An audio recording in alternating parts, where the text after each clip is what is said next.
Hola, bienvenidos a nuestra tercera unidad donde estudiaremos el Evangelio según Mateo. En este primer video haremos una perspectiva general sobre la estructura y el contenido del Evangelio de Mateo. Espero que ya para este momento ya estén bien calientitos, ya hayan calentado motores y hayan repasado muy bien la primera y la segunda unidad y que estén bien animados y bien dispuestos para comenzar ahora con esta tercera unidad donde estudiaremos el Evangelio según Mateo, que es el Evangelio de Jesús como Emmanuel, es decir, como Dios con nosotros. Como te darás cuenta, ya te habrás dado cuenta, cada unidad trata de un evangelista. Y cada unidad he decidido comenzar con un repaso general del Evangelio. Entonces, esta primera sesión de cada unidad es muy importante porque está diseñada como una introducción para que comprendas mejor la estructura y el contenido de cada evangelio. ¿Okay? Hay una anécdota muy chistosa que en todos los años que llevo enseñando Biblia, me ha ocurrido que algunos de mis alumnos me dicen: oye, Fray, tengo una pregunta. Fíjate que yo leí, no recuerdo en qué evangelio, que decía no sé qué cosa de un tal hombre, no sé cómo se llama, que se encontró a Jesús, creo que en el norte. Y resulta que Jesús le dijo algo bien bonito, pero no me acuerdo qué. ¿Tú sabes? Así me dicen. Entonces, se podrán imaginar mi cara de asombro porque son estudiantes de Biblia, ¿no? Pues bien, estas sesiones introductorias a los evangelios, así como los otros videos, por supuesto, están diseñados para evitar este tipo de comentarios que son vagos e imprecisos. Conforme vas estudiando los evangelios, deberás de ser capaz de identificar secciones, episodios, eventos, lugares, personajes, discursos e incluso palabras concretas, ¿ok?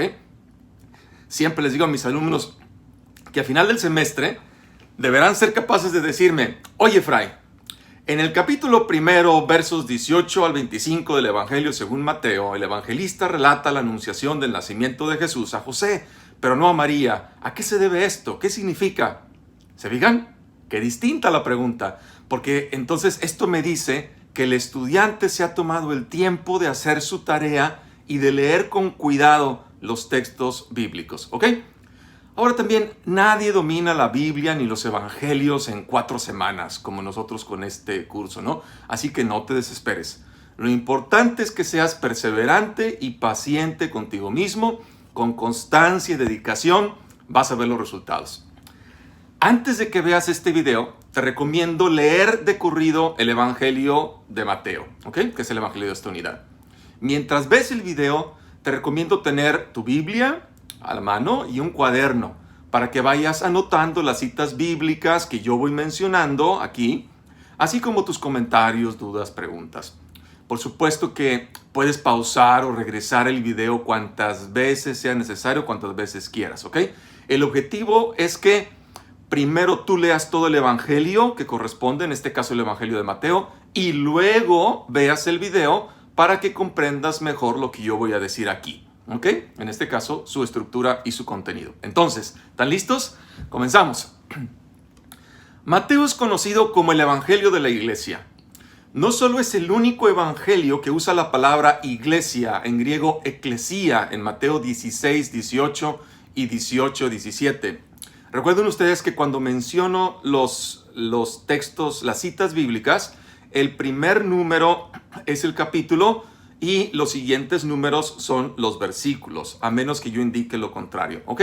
Entonces, Mateo 16, 18 es Mateo capítulo 16, verso 18. Mateo 18, 17 es capítulo 18, verso 17, ¿ok?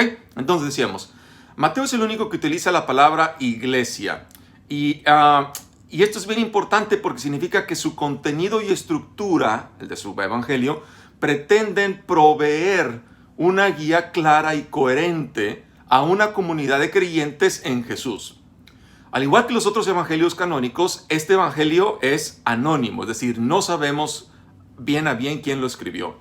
Una tradición que se remonta a Papías, obispo de Hierápolis en el siglo II, lo relaciona con Mateo el cobrador o recolector de impuestos, que fue uno de los 12 apóstoles que Jesús designó. y que aparece mencionado en el Evangelio, en Mateo 9:9 y 10:3.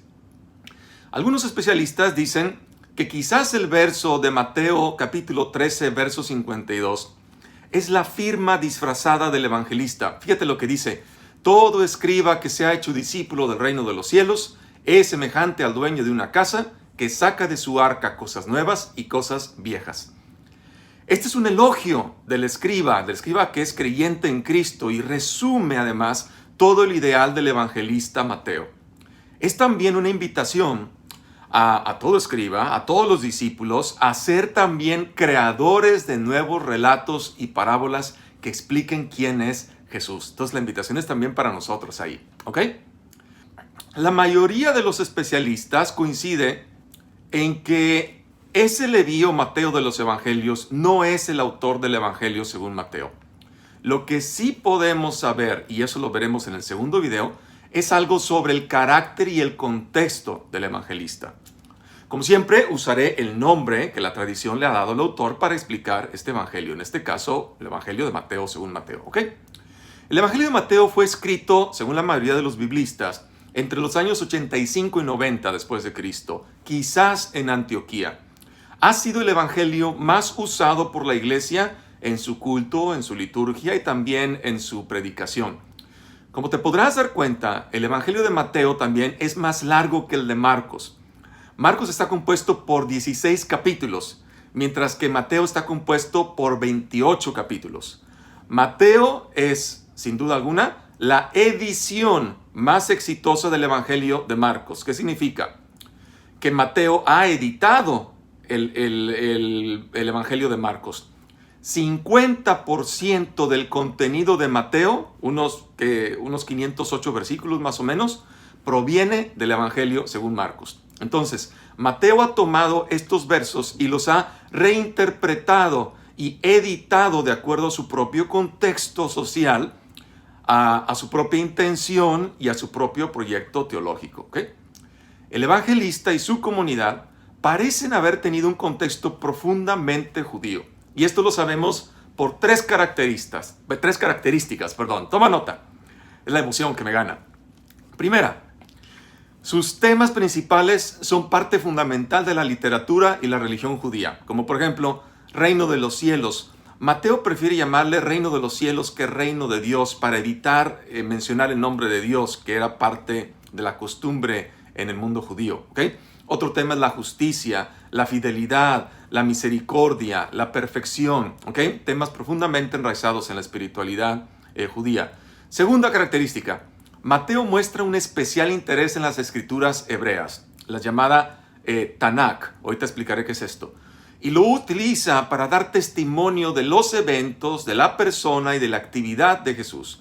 Sobre todo por el uso de las llamadas citas de cumplimiento o fórmulas de cumplimiento, de las cuales hablaré en el segundo video. Aquí es necesario hacer una pausa. Time out. Me escucharás que digo de repente la Torá y la Tanakh. Para quienes no lo sepan, ¿qué es esto? La Torá no es otra cosa más que la ley, la enseñanza judía. Corresponde a los primeros 5 libros de nuestra Biblia y de la Biblia hebrea. Es decir, la Torá está compuesta por los libros de Génesis, Éxodo, Levítico, Números y Deuteronomio. Eso es la Torá, ¿ok? Ahora, otro término, la Tanakh. La palabra Tanakh es un acróstico donde las consonantes T-N-K en hebreo significan T para Torah, N que significa la ley, N para Nevi'im que significa los profetas y K para Ketuvim que significa los restantes escritos. ¿Ok? La Tanakh es el nombre formal oficial de la Biblia hebrea, lo que nosotros llamamos Antiguo Testamento. Me vas a escuchar que muchas veces prefiero decir Tanakh en vez de Antiguo Testamento, y eso es así para hacerle justicia a la tradición judía, ¿ok? Es más propio decir Tanakh que Antiguo Testamento, desde la perspectiva académica, ¿ok? Entonces, ya lo sabes. Tercera característica, el Jesús de Mateo es también profundamente judío. Sí, Jesús era judío, había nacido en un contexto judío, era religión judía, etc. Y Mateo le hace honor a esa característica de Jesús. Mateo quiere mostrar cómo Jesús es la continuación y plenitud de toda la historia y la relación entre Dios e Israel. Primero, poniendo a Jesús como el Mesías de la línea de David y de la línea de Abraham. Y segundo, poniendo a Jesús como un nuevo maestro autorizado como Moisés. Y finalmente, tercera, presentando a Jesús como Emmanuel, es decir, Dios con nosotros. Entonces, estos son los principales elementos cristológicos de Mateo, ¿ok? Y los vamos a estudiar más adelante cuando hablemos de los títulos cristológicos. Hay que tenerlos muy en cuenta conforme vayas leyendo el Evangelio de Mateo. Mateo ha diseñado su libro con una introducción y una conclusión que actúan como un marco alrededor de 5 bloques en el centro, ¿ok? Los capítulos 1 y 2 son la introducción. Contienen el llamado Evangelio de la Infancia. Relatan la genealogía, es decir, el árbol genealógico de Jesús y la versión mateana de su nacimiento. Cuando digo mateana o mateano me refiero a Mateo, ¿ok? Después de esta introducción vienen los 5 bloques o secciones. Cada bloque está compuesto, fíjate qué interesante, de una sección narrativa y de un discurso o enseñanza. Entonces, la primera sección narrativa está en los capítulos 3 y 4. El primer discurso, llamado discurso evangélico o de la montaña, está en los capítulos 5, 6 y 7. Ahí tienes el primer bloque. La segunda sección narrativa está en los capítulos 8 y 9. Y el segundo discurso o enseñanza, llamado discurso apostólico o misionero, está en el capítulo 10. Ahí tienes el segundo bloque. La tercera sección narrativa está en los capítulos 11 y 12.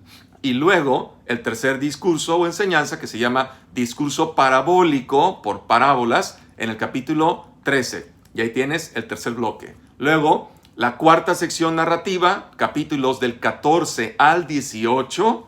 Y posteriormente, el cuarto discurso, que se llama discurso comunitario o eclesiástico, dirigido a la iglesia, el capítulo 18. Y ahí tienes el cuarto bloque. Luego, la quinta sección narrativa, capítulos del 19 al 23. Y luego, el quinto discurso, que se llama discurso escatológico, capítulos 24 y 25. Ahí tienen los 5 bloques o secciones. Y después, finalmente, el relato mateano de la pasión, muerte y resurrección de Jesús, capítulos 26 al 28. ¿Te fijas? El diseño es bien intencional, ¿sí? Y te invito, es decir, no es un accidente. Mateo ha pensado muy bien cómo escribir su evangelio, cómo organizarlo. Ahora veamos cómo funciona esta estructura en el evangelio. Capítulos 1 y 3 establecen el escenario conectando la historia de Jesús en continuidad con la historia del pueblo de Israel, contenida en lo que nosotros llamamos Antiguo Testamento, pero que, como te he dicho anteriormente, nuestros hermanos judíos llaman con más propiedad, y así lo llamaré en adelante, la Tanakh. Mateo abre con una genealogía acerca de Jesús, que enfatiza cómo él proviene de la línea real, es decir, es hijo de David y también hijo de Abraham. Esto ya nos dice, ya significa que Jesús va a traer las bendiciones de Dios para todas las naciones. Atención en esta genealogía a las 5 mujeres que aparecen ahí. Hablaremos de ellas después. Hay 5 mujeres en esa genealogía y son muy, muy importantes para la historia de Jesús. ¿Ok? Después de esto tenemos uno de los 2 evangelios o narraciones de la infancia de Jesús. El otro se encuentra en el Evangelio según Lucas. La narración de la infancia no es otra cosa que una exposición teológica del nacimiento de Jesús y cómo todos los eventos que Mateo narra cumplen las profecías de la Tanakh. Es decir, que las naciones representadas aquí por los adivinos o magos de Oriente vendrán y honrarán al Mesías, como estaba escrito en Isaías 60, y que el Mesías nacería en Belén, de acuerdo a Miqueas capítulo 5. Pero Mateo va más allá. La concepción de Jesús, el nacimiento de Jesús, se realizará mediante la intervención del Santo Espíritu de Yahvé, el Ruach, el aliento, el Espíritu de Yahvé. Y el nombre de este niño será Immanuel, que significa Dios con nosotros, en Mateo 1, 18 al 25. Y todo esto trabaja junto para mostrar que en Jesús Dios es Emmanuel, es decir, Dios está con nosotros, acompañando nuestra historia, nuestro caminar. Entonces, desde la introducción ya podemos ver dos de los temas claves de Mateo. Primero, Jesús es de la línea de David y Él es Immanuel, Dios con nosotros. Pero Mateo también quiere mostrar a Jesús, atención aquí, como un nuevo Moisés. Así como Moisés, Jesús, por ejemplo, salió de Egipto. Mateo capítulo 2, versos 13 al 15 y 19 al 21. Segundo, pasa a través de las aguas del bautismo en el río Jordán. Mateo capítulo 3, versos 13 al 16. Número 3, Jesús entra en el desierto también como Moisés por 40 días. Mateo capítulo 4, versos 1 al 3. Finalmente, Jesús va a una montaña a entregar su nueva enseñanza en Mateo capítulo 5, verso 1 al capítulo 7, versos 29, así como Moisés subió al monte de Sinaí para recibir la enseñanza de parte de Yahvé. ¿Te fijas? A través de todos estos paralelismos se llaman, porque va poniendo Jesús paralelo a Moisés, Mateo está haciendo su argumento para mostrar que Jesús representa una promesa más grande que Moisés. ¿Ok? ¿Por qué? Porque Jesús, número 1, va a liberar a Israel de la esclavitud. ¿De qué esclavitud? De la esclavitud del pecado. Número 2, que va a entregar su nueva divina enseñanza. ¿Ok? Número 3, que va a salvar al pueblo de sus pecados. Y número 4, que va a establecer una nueva relación de alianza entre Dios y su pueblo. Entonces, este paralelo Jesús-Moisés también explica por qué Mateo ha estructurado el centro de su libro de la manera que lo hizo. Esta es una tesis que sostienen algunos biblistas, que estas 5 partes o bloques o secciones principales del Evangelio que ya te mencioné antes, se parecen, como si fuera una comparación con los 5 libros de la Torá que eran atribuidos a Moisés. ¿Ok?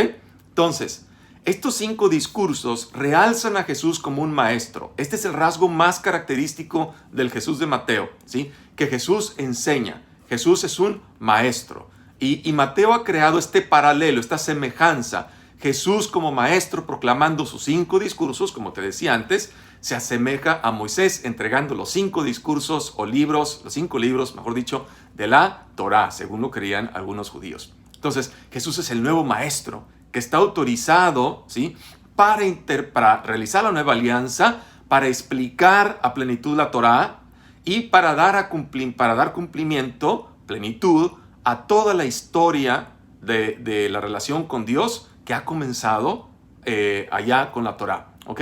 En el Antiguo Testamento. Ahora bien, en la primera sección, capítulos del 4 al 7, Jesús sale a escena y anuncia la llegada del reino de Dios. El reino de Dios es esencialmente Dios mismo llegando a nosotros para manifestarse mediante Jesús.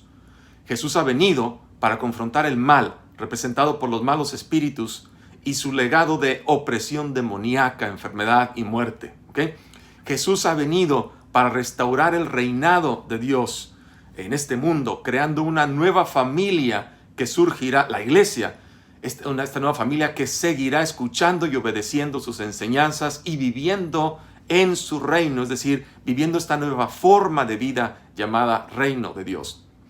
Después de que Jesús ha comenzado a sanar gente y a formar un movimiento, una comunidad, Él conduce a sus seguidores a una montaña o a un lugar elevado y les entrega su primer bloque de enseñanzas, que es tradicionalmente llamado el Sermón de la Montaña, en Mateo capítulos del 5 al 7. Este sermón es en realidad una colección de mini discursos y dichos de Jesús que Mateo ha organizado y editado como si se tratara de un solo sermón que Jesús hubiera dicho en una sola ocasión. ¿Ok? Atención a eso. En este sermón, Jesús explica qué es lo que significa seguirlo y vivir en el reinado de Dios. Quizá la más famosa sección de este sermón o discurso son las bienaventuranzas, en Mateo capítulo 5, versos del 3 al 12. Este reino de Dios que Jesús proclama es un reino como si fuera al revés de esta sociedad. Es un reino donde no hay miembros privilegiados, donde los valores y criterios de vida son distintos a los dominantes en la sociedad. Los pobres, los que no son nada, pero también los ricos, los líderes religiosos, todos son invitados a arrepentirse, a convertirse y a seguir a Jesús y a unirse a su nueva familia, a su iglesia. Jesús dice que no ha venido para hacer a un lado los mandamientos de la Torá, ¿sí? y de la Tanakh, de la Biblia hebrea, sino para darle cumplimiento y plenitud a través de su vida y sus enseñanzas. Atención a este verso programático. No piensen que he venido a abolir la ley y los profetas. No he venido a abolirlos, sino a darles plenitud. Mateo capítulo 5, versos 17 al 19. Este verso, como dije antes, se llama programático porque aquí Mateo nos presenta a Jesús explicando su programa de vida, el sentido de su vida, predicación y misión. Jesús ha venido para transformar los corazones de la gente, de modo que verdaderamente puedan amar a Dios y al prójimo, incluyendo a los enemigos. ¿Sí? En Mateo capítulo 5, verso 44. Jesús lleva a plenitud la Torá, la ley de la antigua alianza. ¿Ok? Te invito a que pongas mucha atención en la sección de Mateo capítulo 5, versos 20 al 48. El verso 20 abre esta mini sección. Si la justicia de quienes escuchan a Jesús no es mayor que la de los escribas y fariseos, que son los especialistas en el conocimiento de la ley, no se puede entrar en el reino de los cielos. Y luego Jesús explica cómo esa justicia se encarna en la vida cotidiana. Jesús dice 6 veces, ustedes han oído que se dijo, y luego dice ¿qué? Y luego dice, pero yo les digo, ustedes han oído que se dijo, luego, pero yo les digo, y les explica. ¿Qué es esto? Mateo ha presentado a Jesús como un maestro de la ley, que corrige la ley, la Torá, no eliminándola, sino, atención, haciéndola más exigente, mirando a los aspectos más importantes de la Torá, de la ley. Aquí Mateo nos está presentando explícitamente cómo Jesús ha venido a darle cumplimiento a la ley y cómo sus oyentes también pueden cumplir esa ley, porque en esa ley está ratificada la alianza, la relación entre Yahvé y su pueblo, que Jesús viene a explicar mejor, a continuar, ¿ok? También te invito a que pongas mucha atención al tema del perdón o reconciliación que aparece después de que Jesús enseña a orar a sus discípulos en Mateo 6, 14, 15, lo que nosotros conocemos con la oración del Padre Nuestro. Después de esa oración del Padre Nuestro, en Mateo 6, 14, 15, fíjate lo que aparece. La ética de Jesús, que es la ética del judaísmo al que él pertenecía, es muy demandante. Por ejemplo, ¿cómo sabemos que Dios nos perdona? Si nosotros perdonamos a los demás. Así de demandante. Mateo nos explicará más este tema del perdón en el capítulo 18, versos del 21 al 35, cuando Jesús le aclare a Pedro que tiene que perdonar 70 veces 7, es decir, bien y siempre. Tiene que estar dispuesto a siempre perdonar. Y también con la parábola del siervo sin entrañas. El mensaje es el mismo. Dios solo nos perdona si perdonamos a los demás. Y fíjate qué interesante. Este tema no es nuevo. Ya se encontraba en las escrituras judías. Te invito a que leas el libro del Eclesiástico o Siráside, en el capítulo 28, versos del 1 al 5. Léelo, ponle atención y vas a ver que seguramente Mateo ha usado ese pasaje de Eclesiástico para elaborar sus relatos sobre el perdón. ¿Ok? Porque ya decimos que Mateo utiliza frecuentemente, muy frecuentemente, explícitamente o no, pasajes de la Tanakh para fundamentar su relato. Seguimos. Qué interesante, ¿no? Bien. Después de concluir su gran enseñanza sobre el reino o reinado, la siguiente sección, capítulos del 8 al 10, muestra a Jesús trayendo el reino a la realidad cotidiana de la gente, sobre todo a la gente herida y quebrada por el dolor. En esta sección hay 3 grupos de 3 historias cada uno. Sí, está muy bien organizado. 3 grupos de 3 historias cada uno. Estos son relatos acerca de gente que está enferma o con cuerpos quebrantados o abatidos o que están en peligro por fenómenos naturales y Jesús los salva con actos de gracia y de poder.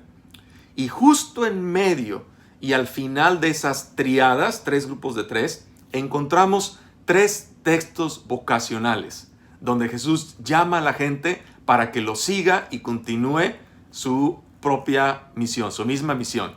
Veamos esto brevemente y te invito a que lo veas en tu Biblia porque esto es muy interesante. Fíjate, número 1, la primera triada nos relata la curación de un leproso, Mateo 8 del 1 al 4, la curación del criado de un centurión, Mateo 8, 5, 13, y la curación de la suegra de Pedro, así como otras curaciones, en Mateo 8 del 14 al 17.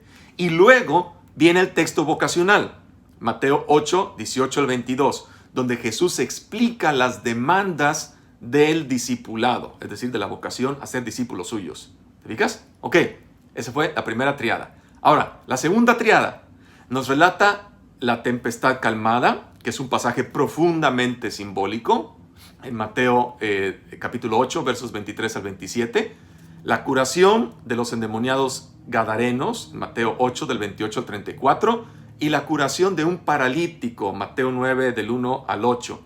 Y luego viene el texto vocacional, en este caso la vocación de Mateo, un cobrador de impuestos, en Mateo capítulo 8, verso 9, que en realidad se extiende hasta el verso 13.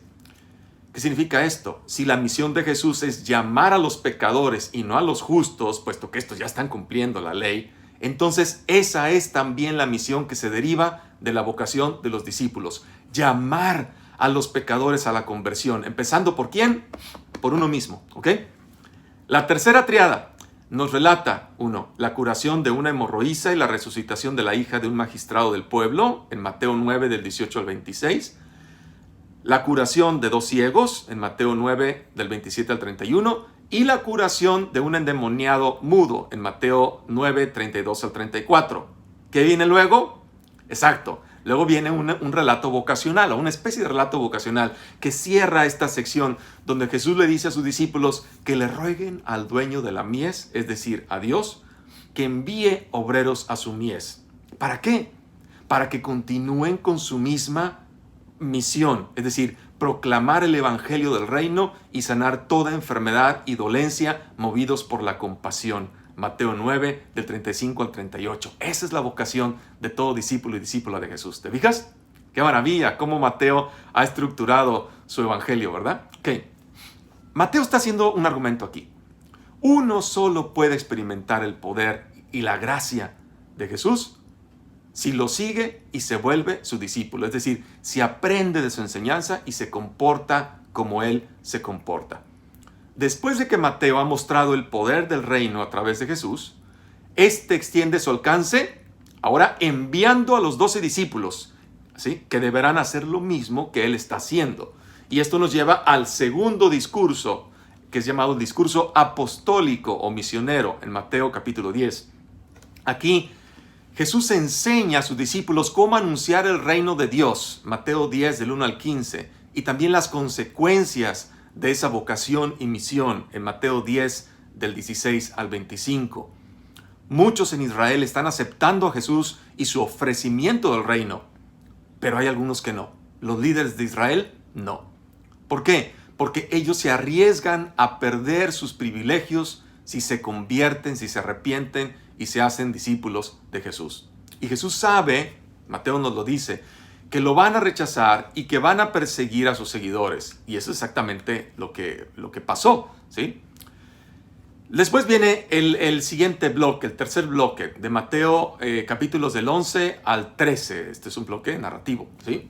Mateo ha recolectado un grupo de historias acerca de cómo la gente está respondiendo a Jesús y a su mensaje. Es una mezcla de varias cosas aquí. Algunas historias son positivas. La gente quiere a Jesús y piensa que Él es el Mesías. Otros son más neutrales, como, sorpresivamente, Juan el Bautista, ¿sí? En Mateo 11 del 2 al 6. Checa ese pasaje, Mateo 11, 2 al 6. O incluso los miembros de la familia de Jesús, que no creen quién es Él, en Mateo capítulo 12, versos 46 al 50. A través de estos personajes, Mateo nos comunica que incluso la gente más cercana a Jesús no le queda claro quién es Jesús. ¿Por qué? Porque Jesús no coincide con la idea de Mesías que ellos esperaban.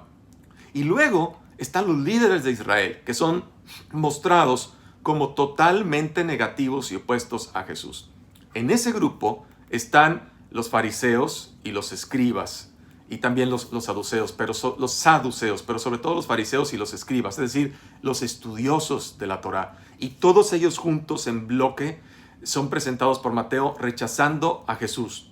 ¿Por qué? Porque ellos piensan que es un falso maestro, que está extraviando a la gente, que es blasfemo. ¿Por qué? Porque se proclama a sí mismo el Hijo del Hombre, el Hijo del Hombre. Te invito, que es una figura que está presente en la literatura judía de la Tanakh, ¿ok?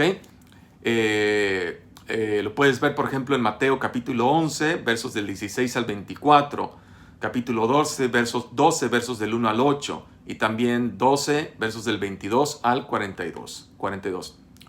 Pero Jesús no está sorprendido o desconcertado por estas diferentes respuestas y reacciones.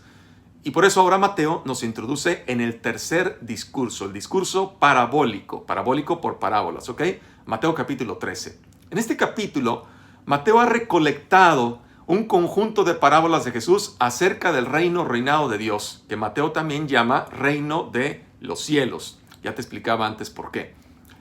A este discurso se le conoce, decíamos, como discurso parabólico. Estas parábolas, fíjate, no son teología elaborada con conceptos complejos o rebuscados, sino son teología, es decir, palabras sobre Dios. Eso significa teología, palabras o relatos sobre Dios. Teología explicada con cosas sencillas de la vida cotidiana de la gente. Así enseñaba Jesús.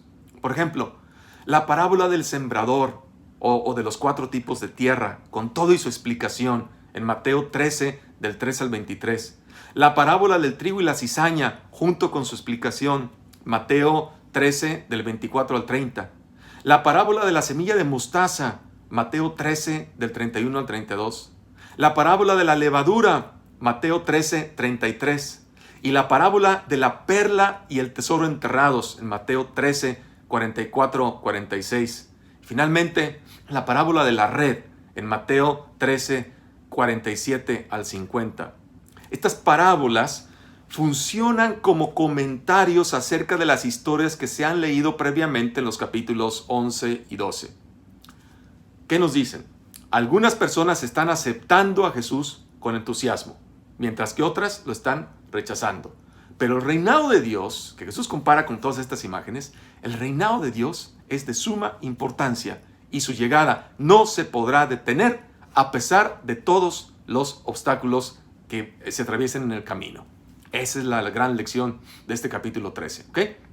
Luego, los capítulos 14 al 20 exploran todas las posibles expectativas que la gente tenía acerca del Mesías.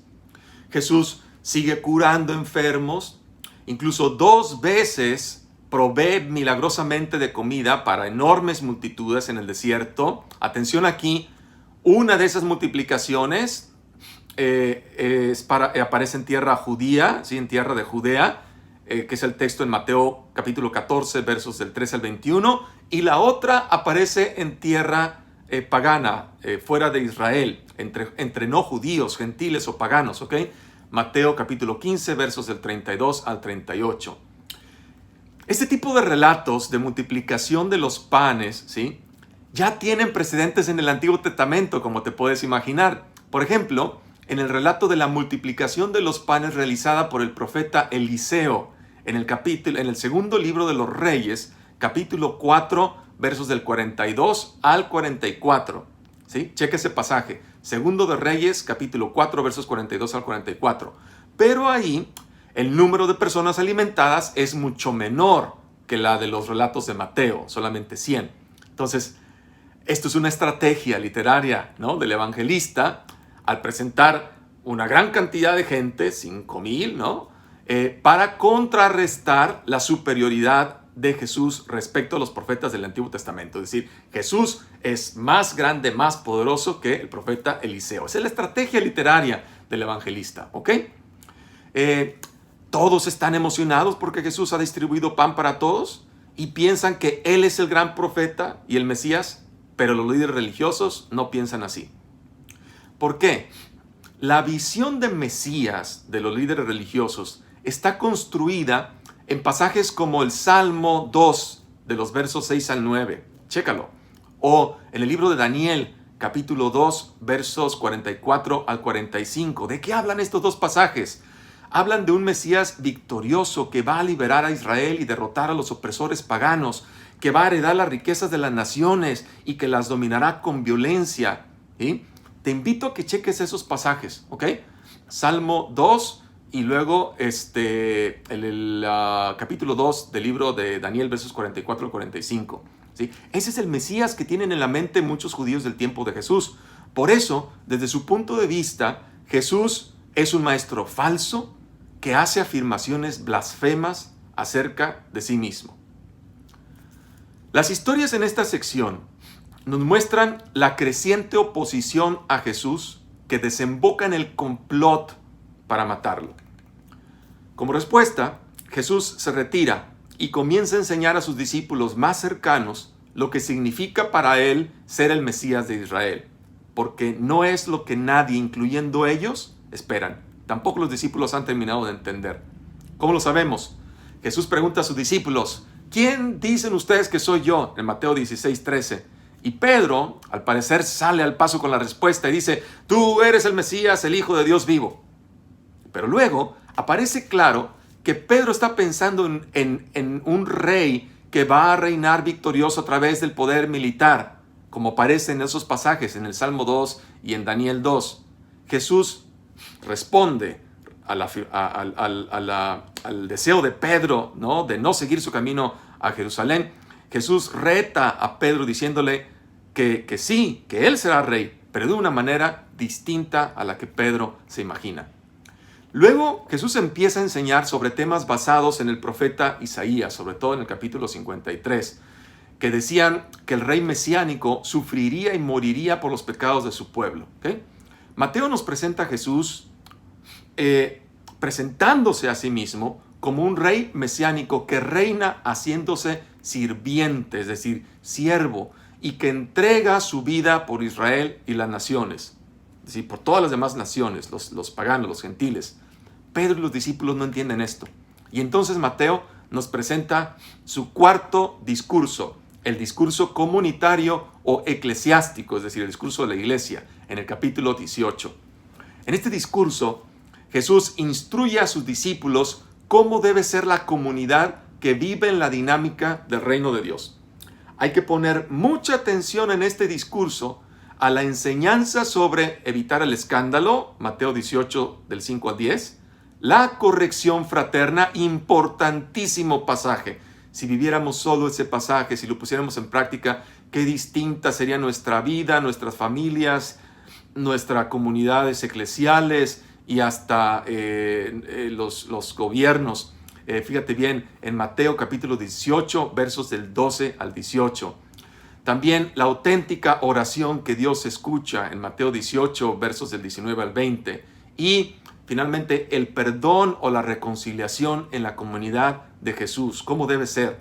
Mateo capítulo 18, versos 23 al 35. Entonces, los temas del perdón y la reconciliación son claves en la teología eclesial de Mateo. Es decir, para la comunidad que está tratando de vivir el Evangelio. Tenemos que ponerles mucha atención en nuestra iglesia hoy a esos pasajes, a ese discurso. Mateo expone aquí temas que ha presentado ya en otros capítulos. Por ejemplo, en la comunidad del rey sirviente, el honor se obtiene sirviendo a otros. y en vez de buscar venganza, se perdona y se hace bien a los enemigos. Mateo capítulo 18, versos 21 al 35. En el reino de Jesús, uno se hace verdaderamente rico compartiendo las propias riquezas con los pobres. Mateo 19, capítulo 19, versos del 16 al 30. Para seguir al Mesías servidor, los discípulos deben convertirse también en servidores como su maestro. Mateo capítulo 16, versos 24 al 26, capítulo 18, versos 1 al 4 y sobre todo, atención a Mateo capítulo 20, versos del 24 al 28. No te voy a decir de qué se trata para que tú vayas y lo busques, ¿ok? Mateo 20 del 24 al 28. Luego, de los capítulos 21 al 25, vemos la confrontación, el choque entre los dos reinos, el reino de Jesús y el reino de los líderes de Israel.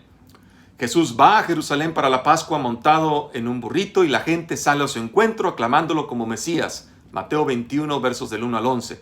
Inmediatamente Jesús se dirige hacia el atrio, es decir, el patio del templo, y ahí crea esta enorme disrupción que pone en riesgo de detener el sistema de sacrificios diarios del templo, ¿ok? En Mateo 21, versos del 12 al 17, es decir, al expulsar a los vendedores del templo, Jesús está sacudiendo desde sus cimientos el sistema cultual, el sistema sacrificial, el sistema sacerdotal que está a la base del culto en el templo de Jerusalén, ¿ok? Las acciones de Jesús hablan más fuertes que sus palabras. Jesús está haciendo aquí un gesto profundamente profético, ¿ok? Como rey de Israel, pero no a la manera esperada, el evangelista presenta a Jesús afirmando su autoridad real sobre el templo, el lugar donde Dios e Israel se encuentran. En la opinión de Jesús, el templo, todo el sistema religioso, no solamente el edificio físico, sino el sistema religioso que se conoce con nombre de templo, se había puesto en riesgo, sobre todo por la hipocresía de los líderes de Israel. Entonces, Jesús reta la autoridad de estos líderes y naturalmente ellos se ofenden profundamente, ¿no? Los líderes religiosos entonces tratan de atrapar a Jesús y de avergonzarlo en debates públicos, pero fallan. Pon atención aquí a otra triada de tres, otra triada que Mateo ha insertado aquí. Se trata de lo que yo llamo las tentaciones, estas tres tentaciones que los líderes del pueblo lanzan contra Jesús, ¿ok? Primero, los fariseos y los herodianos le preguntan sobre el tributo al César, Mateo 22, versos 15 al 22. Segunda, luego los saduceos le preguntan sobre la resurrección de los muertos, en Mateo 22, versos 23 al 33. Y finalmente, la tercera tentación, los fariseos le preguntan sobre cuál es el mandamiento más importante de la ley. Ellos lo deberían de saber, ¿ok? Mateo del 22, capítulo 22, versos del 34 al 40. Cada una de estos retos, de estas que yo llamo tentaciones, ¿sí? Y las llamo tentaciones ¿por qué? Porque tiene por finalidad hacer que Jesús diga algo inapropiado contra la religión o contra los gobernantes romanos para así tener algo de qué acusarlo. Fíjate, qué tremendo, ¿verdad? Muy bien. Como respuesta, ¿qué hace Jesús? ¿Se queda calladito? No, aquí no. Jesús se lanza al contraataque. Aquí sí. Primero, critica apasionadamente a los fariseos y les echa en cara su hipocresía. ¿Sí? Mateo capítulo 23, versos del 1 al 36. Tremendos estos versos que hay que entender muy bien en su propio contexto. Luego Jesús llora sobre Jerusalén. ¿Por qué? Porque ha rechazado a Dios y a su reino. ¿Sí? Al reino que llega representado por Jesús. En Mateo 23, versos 37 al 39. Y finalmente, Mateo nos introduce en su quinto discurso, el discurso escatológico, ¿ok? En Mateo capítulos 24 y 25. ¿Qué pasa aquí?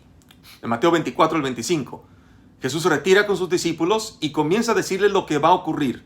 Él va a ser ejecutado por estos líderes religiosos, pero al hacerlo, ellos mismos van a crear su propia ruina, porque en vez de aceptar la opción de Jesús por un reino pacífico, años más tarde, ellos, esos líderes religiosos, van a tomar el camino de la revuelta, de la revolución contra Roma. ¿Y qué va a pasar? Jerusalén y el templo y toda la sociedad como está constituida, van a ser destruidos.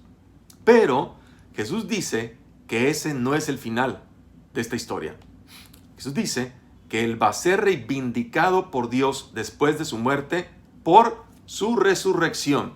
Y en un día que no se sabe cuándo, ¿sí?, regresará y establecerá su reino sobre todas las naciones. La consumación final del reino. ¿Ok?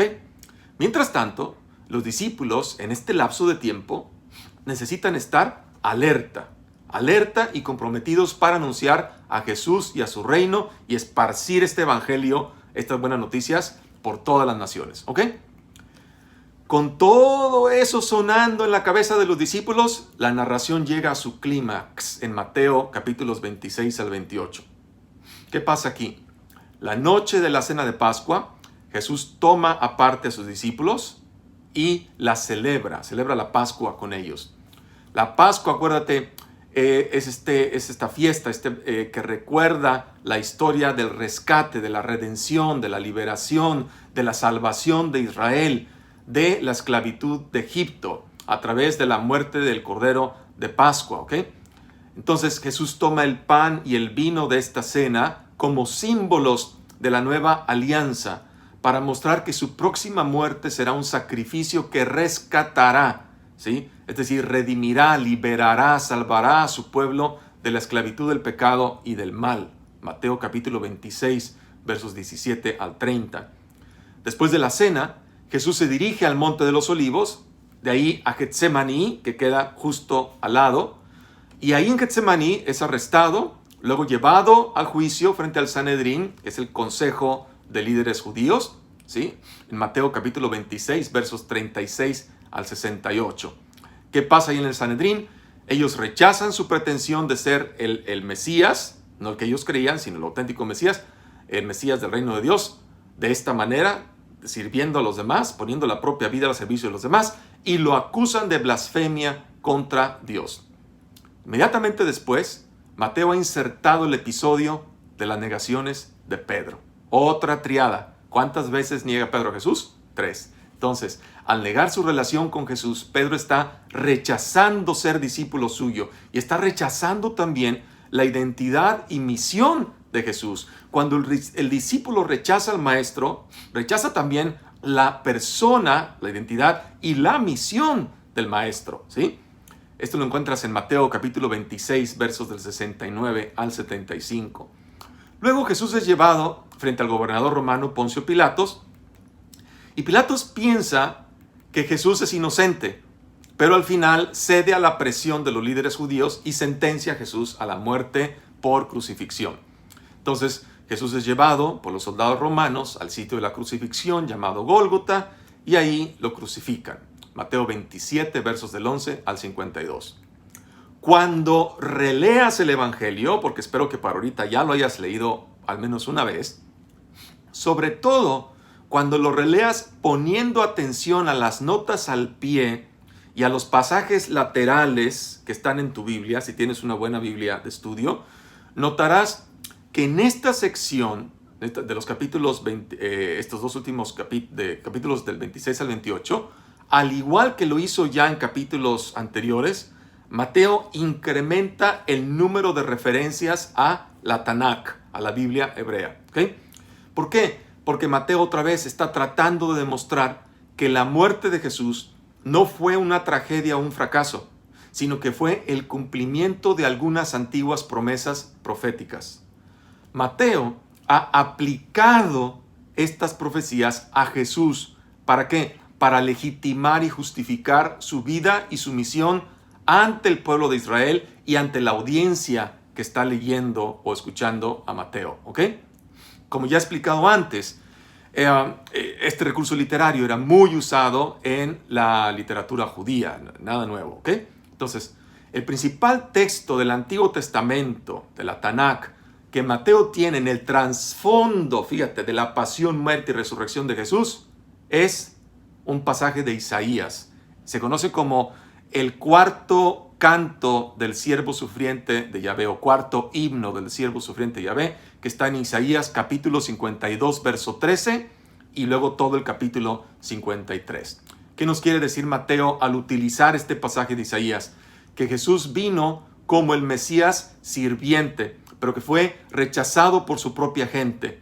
Pero en vez de él juzgarlos a ellos, él es juzgado en su lugar, aguantando, soportando las consecuencias de ese rechazo que se constituye en un auténtico pecado, ¿ok? Contra Dios. Entonces, te invito a que leas esta perícopa, y sabes, perícopa significa texto, de Isaías, ¿sí? Para que veas cómo Mateo ha echado mano de este texto de Isaías para construir su relato. Luego Jesús muere y su cuerpo es colocado en una tumba, Mateo capítulo 27, versos 57 al 61. Pero el Evangelio termina con un giro sorpresivo en el último capítulo, el 28. El domingo siguiente, después de la muerte de Jesús, por la mañana, los discípulos, las discípulas más bien, y luego los discípulos varones, descubren que la tumba de Jesús está vacía. Y después, de repente, hay gente que empieza a experimentar a Jesús vivo, ¿ok? Y el Evangelio concluye con Jesús resucitado, dando una enseñanza final, que se llama, tiene el nombre técnico de la Gran Comisión, que está en Mateo capítulo 28, versos del 16 al 20. ¿De qué trata aquí? Jesús dice que Él es ahora el verdadero Rey del mundo y que envía a sus discípulos, a todas las naciones, discípulos y discípulas, ¿ok? A todas las naciones para anunciar las buenas noticias, el Evangelio, ¿sí? ¿Y en qué consiste ese Evangelio? Que Él es Señor y que cualquiera se puede unir a este reino de Dios siendo bautizado y siguiendo sus enseñanzas, es decir, viviendo en la dinámica del reino de Dios, amando y sirviendo a los demás.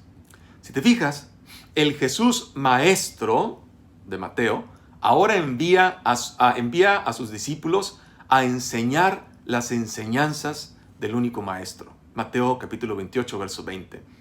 Estas enseñanzas se hacen tanto con la proclamación del Evangelio de Jesús como con el testimonio de una vida coherente con el Evangelio que se predica, ¿ok?